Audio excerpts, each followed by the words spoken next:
बिस्मिल्लाहिर्रहमानिर्रहीम। अस्सलाम वालेकुम नाज़रीन, उम्मीद है आप खैरियत से होंगे।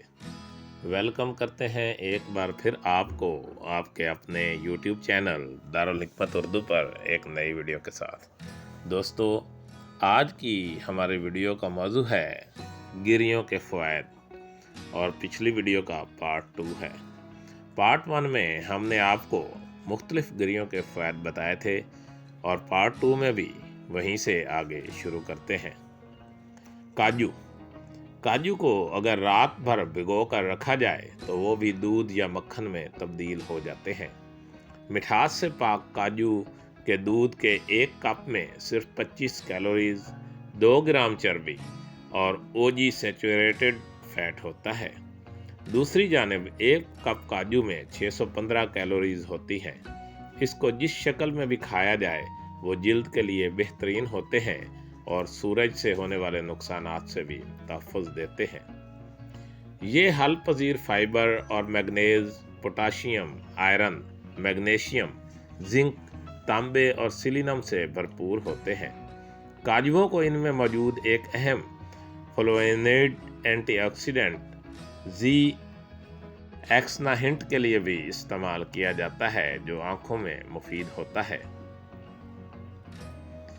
पिस्ते गिरियों के ताज के सब्ज हीरे होते हैं, बिलाशुबा सेहत बख्श, जिनमें दीगर गिरियों के मुकाबले में प्रोटीन की भरपूर मिकदार शामिल होती है, जबकि चर्बी और कैलोरीज बहुत कम।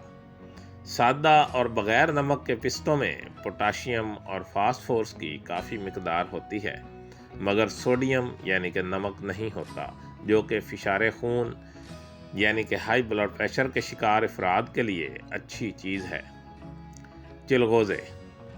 चिलगोज़े बाज़ार में दस्तयाब सबसे महंगी चीज़ ही नहीं बल्कि हाथों को गंदा भी कर देते हैं, मगर फिर भी इनके जायके के सामने मुज़ाहमत करना बहुत मुश्किल होता है।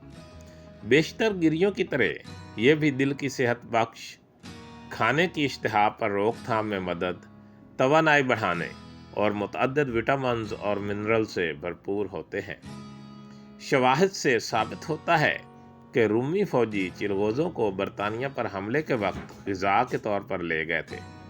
मौजूदा दौर में इन्हें अफ़गान पुलाव पर छिड़कते हैं या इटालियन पिस्टो सॉस की तैयारी के लिए इस्तेमाल किया जाता है। दोस्तों, यहाँ हम आपको एक घरेलू सा नुस्खा बताते हैं जो कि घरेलू साख्ता नट बटर का है। इसके अज्जा नोट फरमाएं। 420 ग्राम गिरियाँ आपकी पसंद की, मूंगफली, काजू या बादाम, जो भी दिल करे ले लें। शहद ऑप्शनल है और पानी भी ऑप्शनल है। तरीक़ाकार: गिरियों को फूड प्रोसेसर में इस वक्त तक पीसिए जब तक वो एक क्रीमी पेस्ट की शक्ल में ढल ना जाए और ब्लेड रवानी से घूमने ना लगे। अब इनको छिलकों के अतराफ में से नीचे की जानिब से रोकने के लिए कफचा का इस्तेमाल करना होगा। आप गिरियों को मक्खन में तब्दील करने के लिए खाम शहद या पानी की कुछ मिकदार भी डाल सकते हैं। तैयार होने के बाद इन्हें एयर टाइट जाल में डाल कर रख सकते हैं। दोस्तों, दारुल हिकमत उर्दू यूट्यूब चैनल आपकी जिस्मानी और ज़हनी सेहत के बारे में बेहतरीन मालूमात फराहम करता है। अपनी सेहत के बारे में बेहतरीन मालूमात हासिल करने के लिए हमारे चैनल को सब्सक्राइब करें, वीडियो को लाइक और शेयर करें और कमेंट बॉक्स में कमेंट ज़रूर करें ताकि हम आपकी बेहतरीन आरा से आगाह रहें। खुश रहें, खुशियाँ बांटें। शुक्रिया।